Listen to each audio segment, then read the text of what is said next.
اسے جب لایا گیا تھا تو وہ بے حد پراعتماد دکھائی دے رہا تھا، مگر اب اس کے چہرے پر تکلیف کے آثار نمایاں تھے۔ اس نے ساری توانائی مجتمع کی اور بیبرس کی جانب دیکھتے ہوئے کانپتی ہوئی آواز میں بولا، سالار کیا ہوا کہ مسلمانوں نے میدان جیت لیا؟ کیا منگولوں کی گھوڑیوں نے بچے جننا چھوڑ دیے ہیں یا ان کی عورتیں بانجھ ہو گئی ہیں؟ مجھے فخر ہے کہ میں مرد میدان کی موت مروں گا، لیکن یہ یاد رکھو کہ میرے مرنے کے بعد تم لوگوں کو سکون کی نیند چند دن ہی میسر رہے گی۔ منگول شاہ سوار واپس لوٹیں گے اور تم لوگوں سے ضرور ایسا بدلہ لیں گے کہ تمہاری عورتیں بچے جننا بھول جائیں گی اور تمہاری زمین تمہارے خون سے آلودہ ہو جائے گی۔ میں منگولوں کے گھوڑوں کی ٹاپیں سن رہا ہوں جو بلاد مصر کو روندنے کے لیے بے قراری سے مچل رہے ہیں۔ قطبہ خان بیبرس نے اس کی بات پر تحمل سے جواب دیا، اس میں تمہارا کوئی قصور نہیں، تم لوگوں کی فطرت ہی کچھ ایسی ہے کہ بے بسی کے عالم میں بھی ڈینگے مارتے ہو تاکہ دشمن کے دل پر تمہاری ہیبت اور رعب چھایا رہے۔ میرا نام بھی بیبرس ہے اور میں دشتے کی چاک کا بیٹا ہوں، تمہاری رگ رگ سے واقف ہوں۔ قطبہ خان خاموش رہا، البتہ نفرت کی چنگاریاں اس کی آنکھوں سے پھوٹتی رہیں۔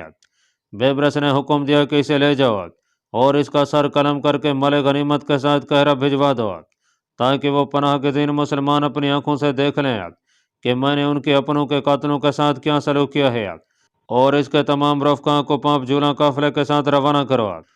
ان کے بارے میں سلطان ملک مظفر خود فیصلہ کریں گے۔ بیبرس کو تاتاریوں کے ڈھائے جانے والے لرزہ خیز مظالم پر اتنا غم و غصہ تھا کہ اس نے ذرا سا بھی اکڑنے یا تکبر کرنے کا مظاہرہ کرنے والے تاتاریوں کے ہاتھ پاؤں توڑوا ڈالے۔ این جالوت کے میدان میں بیبرس نے تاتاریوں کو پہلی فیصلہ کن شکست سے دوچار کیا تھا۔ نصف صدی سے ناقابل تسخیر رہنے والے تاتاری بیبرس کی حکمت عملی کے سامنے زیادہ دیر ٹھہر نہ سکے اور صرف ایک ہی دن میں مرکے کا فیصلہ ہو گیا۔ اس مرکے کا شمار تاریخ کی فیصلہ کن جنگوں میں ہوتا ہے۔ تبصرہ نگار لکھتے ہیں کہ اگر خدا نخواستہ اس لڑائی میں مسلمانوں کو شکست ہو جاتی تو پوری دنیا میں ان کے لیے کوئی جائے پناہ باقی نہیں تھی۔ ہر طرف دشمنان اسلام منہ کھولے بیٹھے تھے۔ مسلمانوں کی تہذیب و تمدن اور تاریخ و ثقافت بالکل برباد ہو جاتی۔ بغداد کے بعد علم کا سرچشمہ قاہرہ تھا جہاں علمی ذخیروں کے انبار موجود تھے۔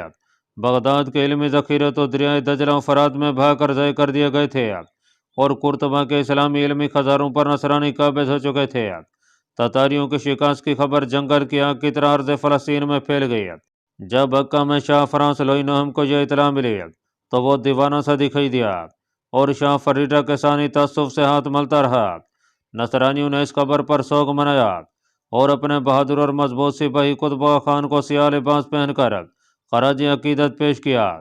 نصرانی اس کی خدمت نصرانیت پر کافی عرصہ تک اس کے حق میں صدائیں بلند کرتے رہے۔ ناظرین، علاؤالدین لولو تیز رفتاری سے سفر کرتا ہوا دوپہر کے وقت واپس قاہرہ پہنچا۔ اس وقت سلطان ملک مظفر اپنے شاہی دربار میں موجود رہتا تھا، اس لیے وہ سیدھا دربار شاہی چلا آیا۔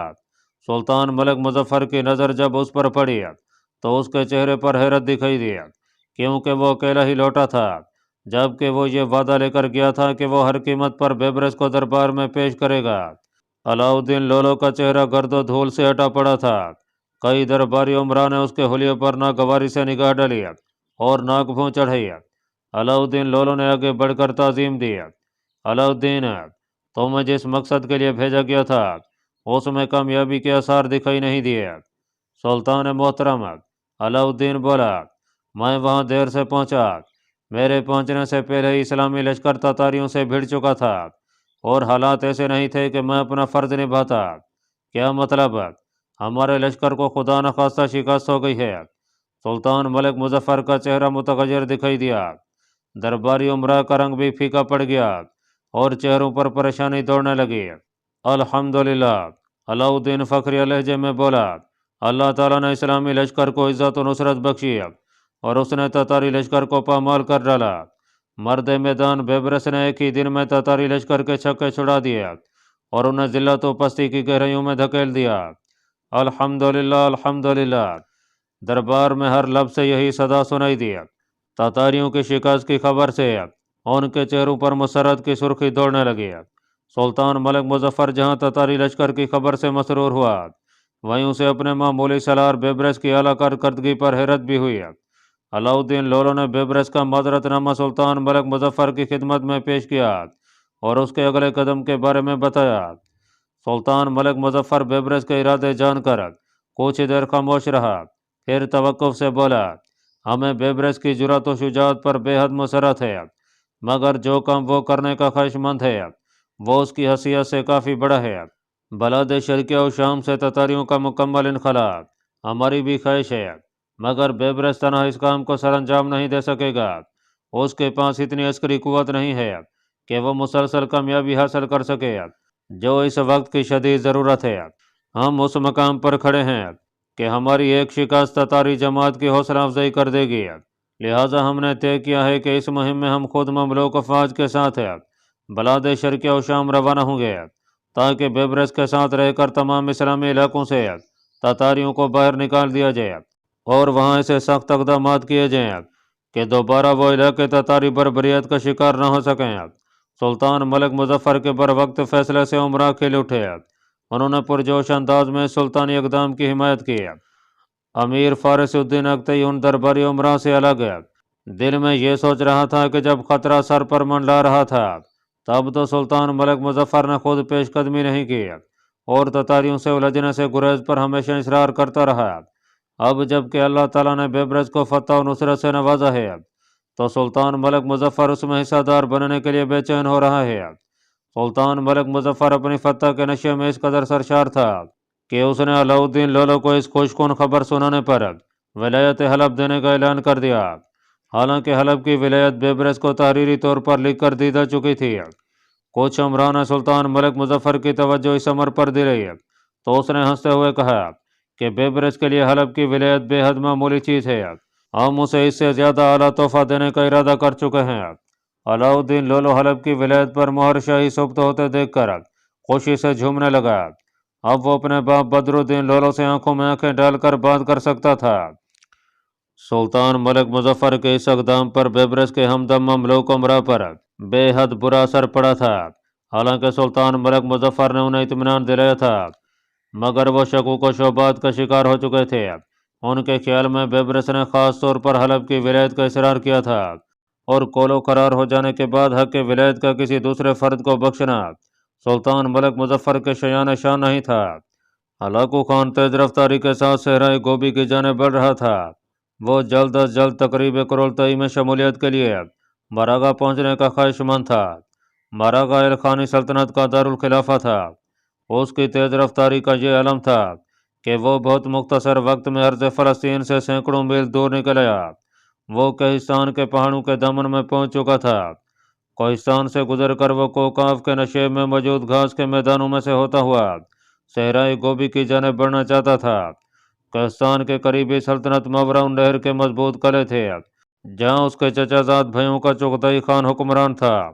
کوہستان کے دامن میں اسے ارض فلسطین میں تعینات کیے گئے تتاری لشکر کی ذلہ تمیز شکست کی روح فرسا خبر ملی۔ قطبگہ خان کی ذلہ تمیز موت اور تتاری لشکر کی مکمل تباہی کی خبر سننے کے بعد وہ کافی دیر تک سکتے کے عالم میں بیٹھا رہا۔ غم و غصے کے ملے جلے جذبات نے اس کے دل و دماغ کو بری طرح جھنجھوڑ کر رکھ دیا۔ جو تتاری یہ بری خبر لایا تھا وہ انعام میں ہلاکو خان کے عطاب کا شکار ہو گیا۔ بلاد مصر کی دوسری بار جرأت مندی نے اس کے اعصاب پر گہرا اثر ڈالا تھا۔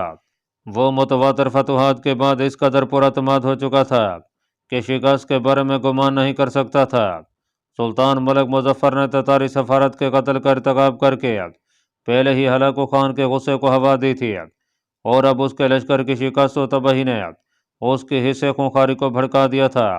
وہ بلاد مصر پر بسنے والے مسلمانوں کے خون کا پیاسا بن چکا تھا۔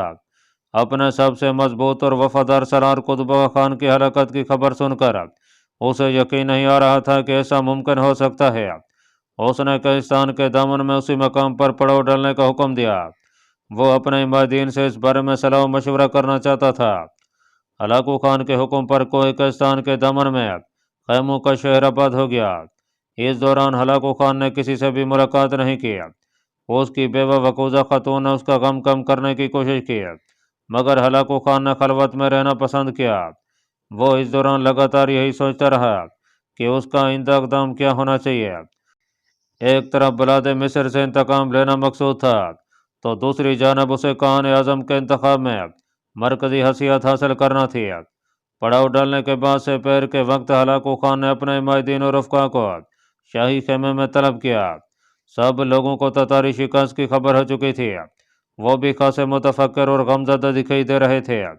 ارض فلسطین میں موجود تتاری لشکر میں ان کے کئی عزیز بیٹے اور بھائی شامل تھے جو موت کے گھاٹ اتر چکے تھے۔ شاہی خیمے میں جب سب مائدین اور رفقا جمع ہو گئے تو ہلاکو خان ان سے مخاطب ہوا۔ جاودانی آسمان کی قسم، مسلمانوں نے ہماری غیر موجودگی کا ناجائز فائدہ اٹھایا ہے اور ہمارے سب سے بہترین شخص کو دھوکے اور فریب سے ہلاک کیا ہے۔ ارض فلسطین پر تتاری شکست نے بلاد مصر کی مکمل تباہی پر مہر ثبت کر دی ہے۔ اب جب کہ ہم سینکڑوں میل دور آ چکے ہیں اور ارض فلسطین تک رسائی خاصی دشوار دکھائی دے رہی ہے، تو ایسے حالات میں کیا بہتر فیصلہ کیا جائے؟ اس بارے میں آپ لوگوں کو یہاں جمع کیا گیا ہے۔ ہمارے پاس اب بھی اس قدر لشکر موجود ہے کہ ہم مسلمانوں کو کڑا سبق سکھا سکتے ہیں۔ خاقان اعظم وزیر سلطنت نظام ملک توسی مؤدب لہجے میں بولا، جان کی امان پاؤں تو عرض کروں۔ ہلاکو خان نے اس کی جانب اس بات میں اشارہ کیا تو اس نے سلسلہ کلام آگے بڑھایا۔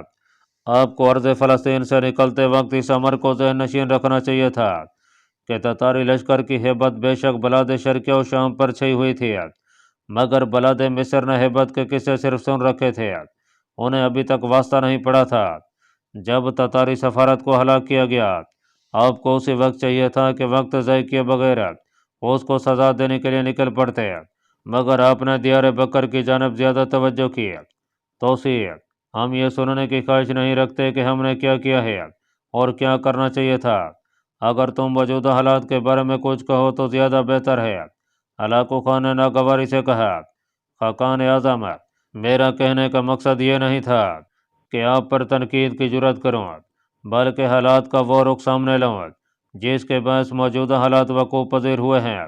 دراصل بلاد مصر ہی باغیوں کی آخری پناہ گاہ ہے۔ بغداد کی تباہی کے بعد باغی جنگجو وقفے وقفے سے وہاں پہنچتے رہے اور سلطانی پناہ حاصل کرتے رہے۔ یہی وجہ تھی کہ سلطان ملک مظفر نے پورے اعتماد سے سفارتی وفد کے قتل کا سنگین قدم اٹھایا۔ باغی تو عرصے سے اسی موقع کی تلاش میں تھے کہ کب انہیں کوئی خلا دکھائی دے تو وہ تتاریوں پر چڑھ دوڑیں۔ اب بلاد مصر کے بارے میں آپ کو گہری سنجیدگی سے فیصلہ کرنا ہوگا۔ وہاں باغیوں کی بہت بڑی جماعت موجود ہے۔ بہتر یہی ہے کہ آپ مراغہ کی بجائے قاہرہ کی طرف روانگی اختیار کریں۔ ہم جانتے ہیں کہ قاہرہ باغیوں کا گڑھ بن چکا ہے، مگر اس وقت جو معاملہ درپیش ہے وہ نئے قائد اعظم کے انتخاب کا ہے۔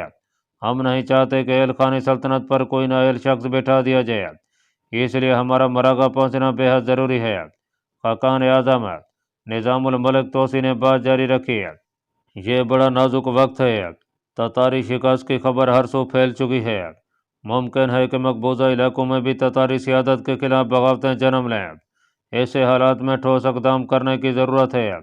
خاقان اعظم، ایک منگول سردار جوشیلے لہجے میں بولا، یہ وقت تعصب سے ہاتھ ملنے کا نہیں بلکہ حکم دینے کا ہے۔ کیا کہنا چاہتے ہو؟ ہلاکو خان اس جوشیلے منگول کی جانب متوجہ ہوا۔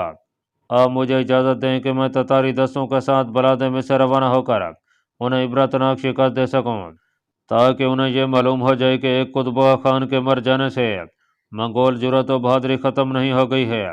ہلاکو خان اس کی بات سن کر سوچ میں پڑ گیا۔ کئی دوسرے منگول سرداروں نے بھی اس مہم کے لیے اپنی خدمات پیش کی۔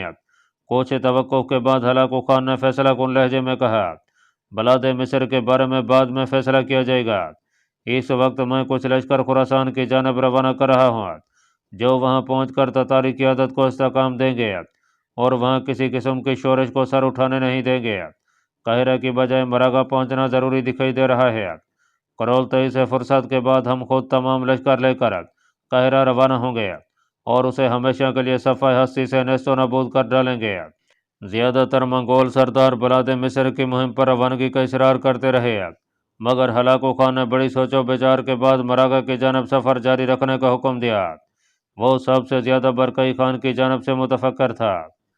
ناظرین، 658 ہجری کی عید الفطر بلاد مصر میں بہت بڑی مسرت سے منائی گئی۔ مختلف علاقوں سے آئے ہوئے پناہ گزین مہاجرین کے پژمردہ چہرے